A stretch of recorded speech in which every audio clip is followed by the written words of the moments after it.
Hi நார்ஜி Sham ஷாவை celebrities எப்படி இருக்கீங்க? நல்லா இருக்கீங்களா? அரோரா அவர்களை டைட்டில் வாங்கவே வச்சிருவாங்க போலயே. முட்டு கொடுக்கறது கொஞ்சம் எக்ஸ்ட்ராவே இருக்கே. விஜய் சேதுபதி ஏன் இப்படி வந்து சப்போர்ட் பண்ணிட்டு இருக்கீங்க அப்படின்னு சொல்லிட்டு கேள்வி எழுப்பிட்டு இருக்காங்க. அதை பத்தி இந்த வீடியோல வந்து பார்க்க போறோம்.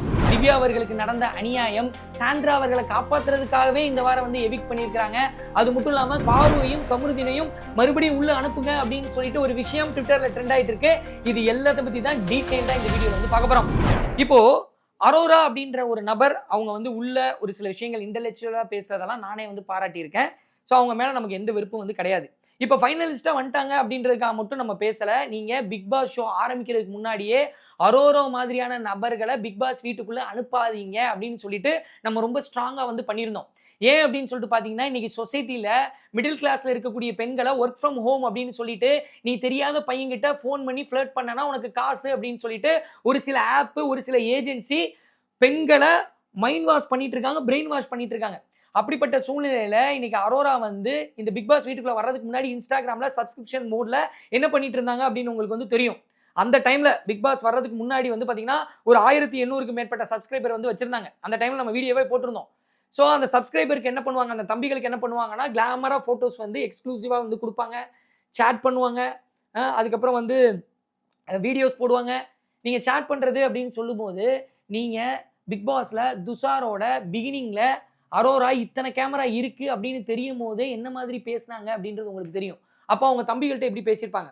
நீங்க யூடியூப்ல நீங்க அவங்களுடைய பழைய பேரை போட்டு தேடி பார்த்திருந்தீங்க அப்படின்னா, ஒரு சில வீடியோஸ்லாம் அவங்களுக்கு தெரிய வரும். அவங்க எப்படி எல்லாம் பேசினாங்க அப்படின்னு சொல்லிட்டு. அப்படிப்பட்ட நபரை உள்ள கூட்டிட்டு வந்து ஒரு 100 நாள் அவங்க கிச்சன்ல சமைச்சதை நான் பார்த்ததே இல்ல. அவங்க பாத்திரம் கழுவுனதை பார்த்ததே இல்ல. எப்ப பார்த்தாலும் நான் பாத்ரூம் கழுவுறேன் அப்படின்னு வந்து சொல்லிருவாங்க. ஸோ எவ்வளவு வேலை பார்த்தாங்க அப்படின்றதெல்லாம் தெரியல. ஆனா அவங்கள பத்தி எதை மட்டும் காட்டணும் அப்படின்னு சொல்லிட்டு பொசிஷனிங் பண்ணி பிராண்ட் பண்ணி இன்னைக்கு 100 நாள் வரையும் வந்து கொண்டு வந்துட்டாங்க. அவங்கள வந்து ஒரு இன்டெலெக்சுவல் பர்சனாலிட்டியா காமிச்சு விஜய் சேதுபதி அவர்களும் உங்ககிட்ட எனக்கு பிடிச்சதே வந்து நீங்க இப்படி மாறுறீங்க பாத்தீங்களா, அதுதான் அப்படின்னு சொல்லிட்டு ரொம்ப ஹாப்பியா வந்து பாராட்டிட்டே இருக்காரு அப்பப்ப. அது மட்டும் இல்லாம அவங்க மேல தப்பு இல்ல அப்படின்றது நிரூபிக்கிறதுக்கு இந்த வாரம் என்னென்ன பண்ணாங்க அப்படின்றதெல்லாம் அவங்களுக்கு தெரியும். ஸோ இவங்க ஃபர்ஸ்ட் பிளான் பண்ணதே வந்து வாட்டர்மெலன், கலை, அரோரா அப்படின்னு சொல்லிட்டு கூட்டிட்டு வந்தாங்க. இவங்கள மாத்தி காட்டுறோம் அப்படின்றது தான். போக போக தான் தெரியும், பார்க்க தான் புரியும்ன்றது தான் அவங்களுடைய கான்செப்டா இருந்தது. வாட்டர்மெலனை என்ன பண்ணாலும் மாத்த முடியல. அவர் ரீல்ஸ் பண்ணிட்டு இருந்தாரு, பொண்ணுங்க கிட்ட அப்படி இப்படி நடந்துட்டு இருந்தாருன்னு சொல்லிட்டு 40 நாள்ல வெளியே அனுப்பிட்டாங்க. கலையை வச்சு ஒன்றும் பண்ண முடியல. அப்ப அரோராவை 100 நாள் கொண்டு வந்து மாத்தணும் அப்படின்னா நாங்க சொன்ன மாதிரியே மாத்தி காட்டிட்டோமே அப்படின்னு சொல்லிட்டு அந்த பொசிஷனிங் தான். அந்த பொசிஷனிங்ல இன்னொரு விஷயமும் பண்ணாங்க. நான் வந்து நர்ஸ் படிக்கலாம்னு இருக்கேன். மேல் படிப்புக்கு வந்து போலந்து போறேன் அப்படின்ற மாதிரி எல்லாம் சொல்லியிருந்தாங்க. நீங்க நீங்க பிக் பாஸ் வர்றதுக்கு முன்னாடி சப்ஸ்கிரிப்ஷன் இன்ஸ்டாகிராம்ல அவங்க 1892 சப்ஸ்கிரைபர் வச்சிருந்தாங்க. ஒரு சப்ஸ்கிரைபர் கிட்ட ரூ. 399. அப்ப அவங்க கைக்கு 7,50,000 லட்சம் கிட்ட வரும். ஏஜென்சி 10% கமிஷன் எடுத்தாலும் 680 கிட்ட வரும். அப்ப 6,80,000 மாசம்னு சொல்லிட்டு ஒரு வருஷத்துக்கு மேல சம்பாரிச்சிருந்தாங்க. அப்படி சம்பாதிக்கும் போதெல்லாம் வந்து மேல் படிப்புக்கு போகணும் அப்படின்னு தோணாத அவங்களுக்கு இப்போ கானா வினோத் மணி பாக்ஸை எடுக்கணும்னு சொல்லும் போது அதை எடுத்துட்டு நான் மேல் படிப்புக்கு போறேன் அப்படின்னு பொசிஷனிங் பண்ணதோடைய காரணம் என்ன? இன்னைக்கு 100 நாளைக்கு மேல இங்க இருந்துட்டாங்க. இதுலயே நல்ல அமௌண்ட் வரும். ஃபாரின்ல போய் அவங்களுக்கு நர்ஸ் படிக்க முடியலனா கூட இப்ப இருக்கிற அமௌண்ட்டை வச்சு இந்தியாவுல நர்ஸ் படிச்சு நர்ஸா மாறி அன்னை தெரசமா மாறலாம் அவங்க நினைச்சாங்கன்னா. ஆனா அவங்க பிக் பாஸ் வீட்டை விட்டு வெளியே போகும்போது அவங்க நர்ஸா மாறுறாங்களா? அப்படி இல்ல அப்படின்னா குக் வித் கோமாளிக்குள்ள போறாங்களா? இல்ல மறுபடியும் சப்ஸ்கிரிப்ஷன் மோடுக்குள்ள போறாங்களா? அப்படின்றது பொறுத்திருந்து தான் பார்க்கணும். அப்ப இந்த மாதிரியான நபர்களை நார்மலைஸ் பண்ணும்போது வீட்டுக்கு கொண்டு வந்து டிவியில அரோரா அப்படின்னு சொல்லிட்டு மாற்றும் போது நிறைய பெண்கள் வந்து நம்மளும் இன்ஸ்டாகிராம்ல இப்படி பண்ணலாம், ரீல்ஸ்ல இப்படி பண்ணலாம், நம்மளும் விஜய் டிவி போய் அரோராவா மாறலாம் அப்படின்னு சொல்லிட்டு எண்ணம் அதிகமாயிரும். அதனாலதான் இந்த மாதிரியான நபர்கள் ஃபைனல் வரையும் வந்ததே வந்து நான் கண்டிக்கிறேன். இது வரைக்கும் கடைசி வாரத்துல 5 பேர் ஃபைனலிஸ்டா இருப்பாங்க. இந்த தடவை சாண்ட்ராவை வெளியே அனுப்புனது அப்படின்றது அவங்கள காப்பாத்துறதுக்கு தான் வெளியே அனுப்பியிருக்காங்க. ஏன்னா ரம்யா கிட்ட கட்டி பிடிச்சாங்க. ரம்யா நீ போயிட்டேன்னா நான் எப்படி இருப்பேன் அப்படின்னு சொல்லிட்டு அழுதாங்க. அந்த ரம்யா உள்ள வந்து என்னை நீ பாம்புன்னு சொல்லிட்ட, நீ தான் அன்னகோண்டா அப்படின்ற மாதிரிலாம் சொல்லியிருந்தாங்க ரம்யா. அதுக்கப்புறம் வியன்னா அவர்களும் நீ கிறிஸ்டோபர் மாதிரி இருக்கிற, நடிக்கிற, நடிச்சு தள்ளுற அப்படின்னு சொல்லிட்டு அவங்களும் வந்து வன்மத்தை கிலோ கணக்குல வந்து இறக்குனாங்க. இப்படி இறக்கிட்டு இருக்கும் போது அமித் அவர்கள் எப்ப பார்த்தாலும் என்கிட்ட வந்து சும்மா வந்து பேசிட்டே இருக்காரு. பேசிட்டே இருந்துட்டு எவிக்ட் ஆயிட்டு போயிட்டு ஏதோ ஒன்று பேசினாங்க. அவர் அமித் அவர்களை ஏதோ வந்து கிரிட்டிசைஸ் பண்ணி பேசினாங்க. அந்த விஷயத்த அமித் அவர்களுடைய மனைவி பார்த்துட்டு நீங்க தனியா இருக்கீங்க, சோகமா இருக்கீங்கன்னு சொல்லிட்டு ஒரு ஹியூமனிட்டில ஒரு அன்புல உங்ககிட்ட வந்து பேசினா நீங்க இப்படி எல்லாம் பண்றீங்களா, இவங்களெல்லாம் நீங்க பிக் பாஸ் வீட்டுக்குள்ள வச்சிருக்கீங்க அப்படின்னு சொல்லிட்டு ஸ்கேம்டா அப்படின்னு போட்டு அமித்துடைய ஒய்ஃப் வந்து இன்ஸ்டாகிராம்ல அவங்களும் அவங்களுடைய டென்ஷனையும் கோபத்தையும் எடுத்து காட்ட ஆரம்பிச்சிட்டாங்க. ஸோ இப்படி போயிட்டு இருக்கும்போது ரம்யா வந்து திவ்யா உன்னையும் பிரஜினியும் சேர்த்து வச்சு இவங்க என்ன பேசினாங்க தெரியுமா பார்வதிட்ட அப்படின்னு சொன்னோன்னே திவ்யா செம கடுப்பாயிட்டாங்க. ஏன் எனக்கு என்னப்பா இது ஒரு இன்ஜஸ்டிஸ் மாதிரி இருக்கு அப்படின்னு சொல்லிட்டு ஃபீல் பண்ணி, நான் ஏன் வந்து அவங்களுக்காக வந்து பச்சை மிளகாவை சாப்பிட்டேன். சாப்பிட்டு அவங்க இருக்கணும்னு வந்து நினைச்சேன். எங்க அம்மா வரும்போதே சொல்லிட்டு போனாங்க, சாண்ட்ரா கிட்ட கொஞ்சம் பத்திரமா இரு அப்படின்னு சொல்லிட்டு. நான் தான் கேட்கிறேன். வீட்டுக்கு போனா எங்க அம்மா செருப்பால அடிப்பாங்க அப்படின்னு சொல்லிட்டு அவங்களும் டென்ஷன் ஆக ஆரம்பிச்சிட்டாங்க. இப்படி அந்த வீட்ல இருக்கிறவங்க, வீட்ல இருந்து வெளியே இருந்து உள்ள வந்தவங்க, வீட்லயே இருக்கிறவங்க, அமித்தோட ஒய்ஃப் மாதிரி நபர்கள், இப்படி எல்லாரும் சாண்ட்ராக்கு எதிரா வந்து திரண்டுட்டு இருக்காங்க. அப்படி திரளும்போது, இந்த வாரம் அமித்தும், கனியும் வருவாங்க அப்படிங்கும்போது, அவங்களும் ஏதாவது சொன்னாங்கன்னா, இன்னும் பேர் வந்து டேமேஜ் ஆக வாய்ப்பு இருக்கு. அது மட்டும் இல்லாம இப்ப கேள்விகள்லாம் வர ஆரம்பிச்சிருச்சு. அந்த கார் டாஸ்க்ல விழுகும்போது எல்லாருமே வந்து சாண்ட்ராக்காக வந்து வருத்தப்பட்டாங்க. அன்னைக்கு அவங்க பதட்டமாகும்போது, பேனிக் அட்டாக் ஆகும்போது அவங்க வருத்தப்பட்டாங்க, ஃபீல் பண்ணாங்க. ஆனா அதுக்கு அடுத்த நாளும் அத தொடர்ந்தாங்க பாருங்க. கமருதீன் கால்ல விழுகவும் தொடர்ந்தாங்க பார்த்தீங்களா? அந்த நடுக்கம். அதுல தான் எல்லாருக்கும் டவுட் வந்துருச்சு. என்னம்மா பிரஜின் இருக்கும்போது, நீ விக்ரமோட சண்டை போட்டதா இருக்கட்டும், அது மட்டும் இல்லாம ஒரு டாஸ்க் வச்சுக்குவாங்கல்ல, அந்த டாஸ்க்ல வேகமா போய் கால் மேல கால்லாம் போட்டிருப்பாங்க. கெத்தா இருந்திருப்பாங்க. அந்த டைம்லலாம் நீ ரொம்ப ஹெவியா ஜாலியா தானம்மா இருந்த. அப்படி இருக்கும்போது இப்போ மட்டும் ஏம்மா இப்படி இருக்க? அப்படின்னு சொல்லிட்டு கேள்விகள் கேட்க ஆரம்பிச்சுட்டாங்க. அது மட்டும் இல்லாம, பாப்பா பாடும் பாட்டுன்னு பாடுனாலே வந்து என் பாப்பாவ தான் சொல்றாங்க. அம்மா பாட்டு பாடுனாலே வந்து என்ன தான் கிண்டல் பண்றாங்க அப்படின்னு சொல்லிட்டு கொஞ்சம் ஓவர் டூ பண்ணிட்டு இருந்தாங்க. நைட் எல்லாரும் சிரிச்சு பேசிட்டு இருக்கும்போது, நான் போர்வேன் தலவாணி எடுத்துட்டு போறேன்னு வெளிய போய் ஒரு ஓவர் டூ பண்ணிட்டு இருந்தாங்க. அப்படி சின்ன சின்ன விஷயங்களே இவங்க பெருசாக்கிட்டு இருக்காங்களே. பிரஜின் வந்து வீட்டுக்கு தான் போறாருனாலும் ஜம்ப் பண்ணி குதிச்சு வெளிய போறாங்க. இப்படி எல்லா விஷயத்தையும் அனலைஸ் பண்ணி பார்க்கும்போது, அவங்க கீழ விழுந்தது அப்படின்றது அவங்களுக்கு எதிராக நடந்த அநீதி. பார்வதி அவர்களும், கமருதீன் அவர்களும் அந்த கார்ல பேசினது, செயல்பட்டது, புஷ் பண்ணி தள்ளினது, எத்துனது இது எல்லாம் மாபெரும் தவறு. அதனால தான் அவங்களுக்கு ரெட் கார்டு குடுத்தாங்க. அது எல்லாமே அநீதி தான். ஆனா, அந்த நிகழ்வு நடந்தது பிறகு ஒரு ஒரு சில மணி நேரங்கள் கழித்து அவங்க செயல்பட்டது அப்படின்றது மக்களால ஏத்துக்கிற மாதிரி இல்ல. இது நடிப்பு மாதிரி தான் இருக்கு அப்படின்றது எல்லார் மத்தியிலயும் உருவாயிருச்சு. அந்த கெட்ட பேர் இன்னும் பெருசாயிறக்கூடாது அப்படின்றதுக்காக சாண்ட்ராவ வெளிய அனுப்பிட்டாங்க. கானா வினோத் அவர்கள் மணி பாக்ஸை எடுக்கும்போது, அரோரா அவர்களும், விக்ரம் அவர்களும் செயல்பட்ட விதம் வந்து சோசியல் மீடியால வந்து பார்த்திருப்பீங்க. அதுலயும் அரோரா அவர்களுக்கு வந்து எனக்கு கன்ஃபார்மா தோணுன விஷயம் வந்து, கன்ஃபெஷன் ரூம்க்குள்ள கூப்ட்டு, நம்ம பிக் பாஸ் வந்து நீங்க டிக்கெட் டூ ஃபினாலேல இருக்கீங்க. யாரையாவது வந்து கொஞ்சம் டியூன் பண்ணி மணி பாக்ஸ் எடுத்துட்டு போ சொல்லாமே. ₹18,00,000 வந்திருக்கே அப்படின்ற மாதிரி ஏதாவது இன்ஸ்ட்ரக்ஷன் சீக்ரெட் டாஸ்க்கா கண்டிப்பா குடுத்துருக்கணும். அதனால தான் அவங்க விக்ரம ட்ரை பண்ணாங்க. மற்ற நபர்கள வந்து ட்ரை பண்ணாங்க. அதுக்கப்புறம் இன்டைரக்ட்டா டியூன் பண்ணாங்க கானா வினோத் அவர்கள. கானா வினோத் மைண்டுக்குள்ள நெனச்சிருக்கலாம். சாண்டி மாஸ்டருக்கே ஒண்ணும் குடுக்காம விட்டாங்க பிக் பாஸ்ல. ஒருத்தவங்களுக்கு தானே 50,00,000 கிடைக்கும். மிச்சம் 3 பேருக்கு கிடைக்காம போயிரும்ல. நம்ம இத எடுத்துட்டு போயிரலாமே அப்படின்னு சொல்லிட்டு மனசுக்குள்ள நெனச்சிருக்கலாம். அந்த நெனச்ச ஒரு விஷயத்த இன்னும் வந்து நெய் ஊத்தி அப்படி கொழுந்து விட்டு எரிய வச்சது அப்படின்றது அரோரா தான். அப்படிதான் எனக்கு பார்க்கும்போது சைக்காலஜிக்கலா தோணுச்சு.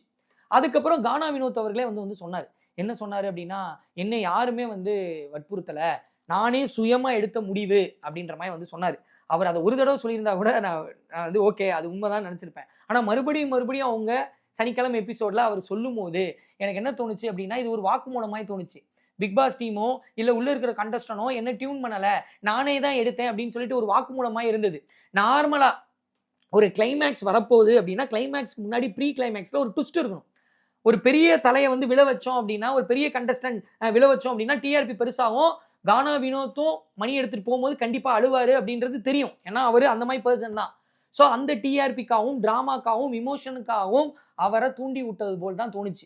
அப்ப மறுபடியும் கானா வினோத்தே வந்து சொல்லும்போது, அது ஒரு சைக்காலஜிக்கலா ஒரு வாக்குமூலத்த பிபி டீம் வந்து வாங்குன மாரி தான் தோணுச்சு. ஸோ அதோடயாவது நிறுத்துனாங்களா?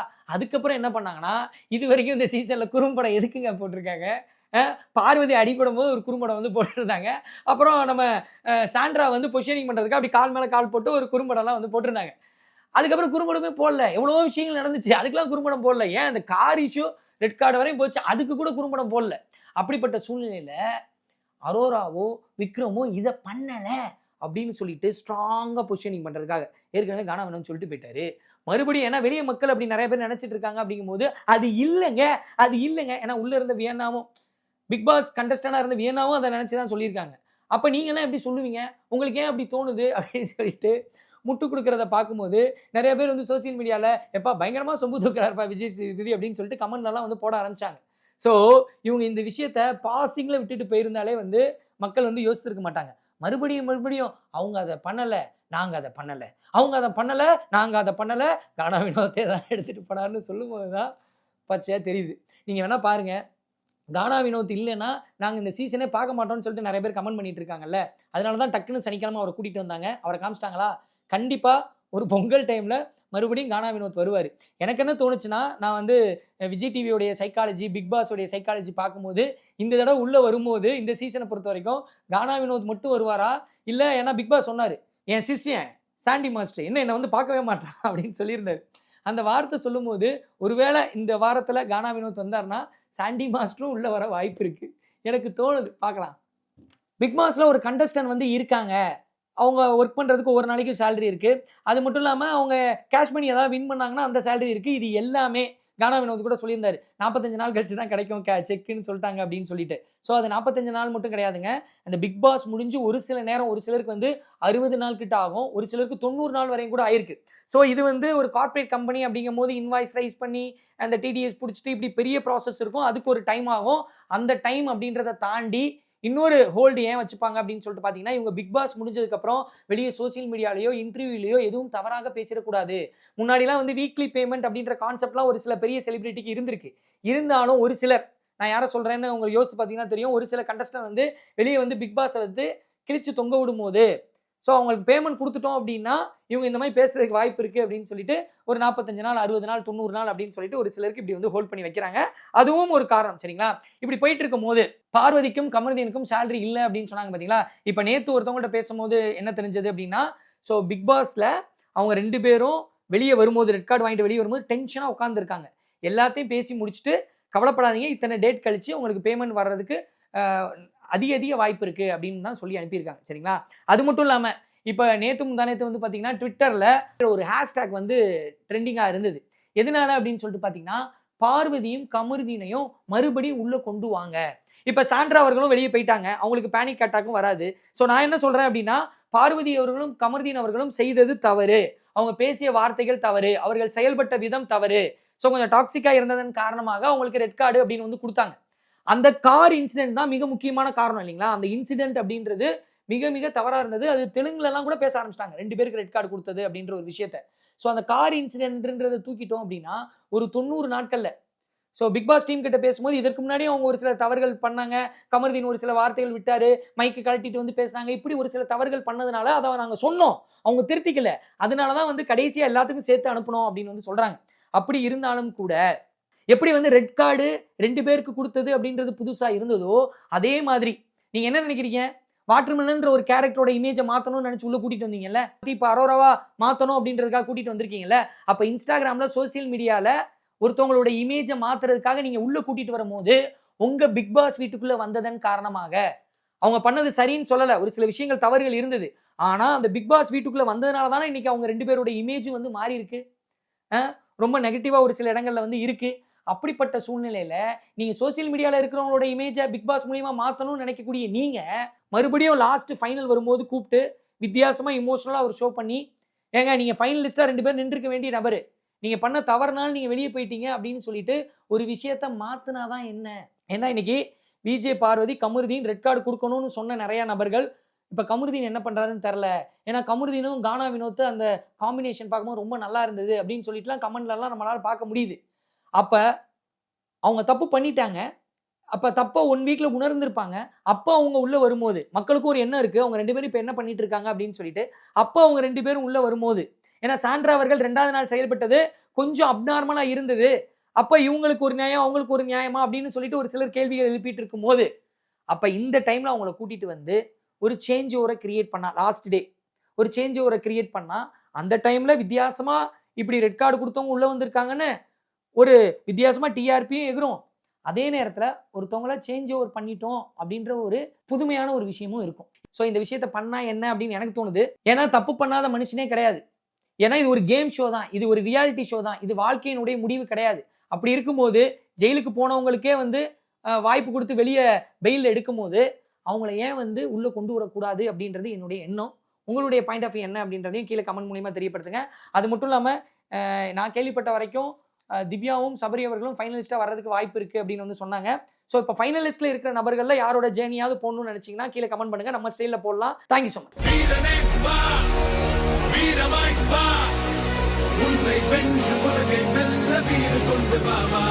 ஆயிரத்தை தாண்டி போனால் கோடியில நீதான் ஒருவன். நாடி நரம்பெல்லாம் வெற்றி போராட்டமே.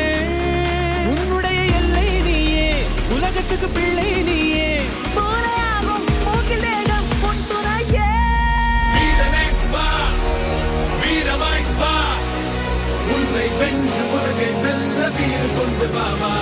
ஆயிரத்தை தாண்டி போனால் கோடியில நீதான் ஒருவன் நாடி நரம்பெல்லாம்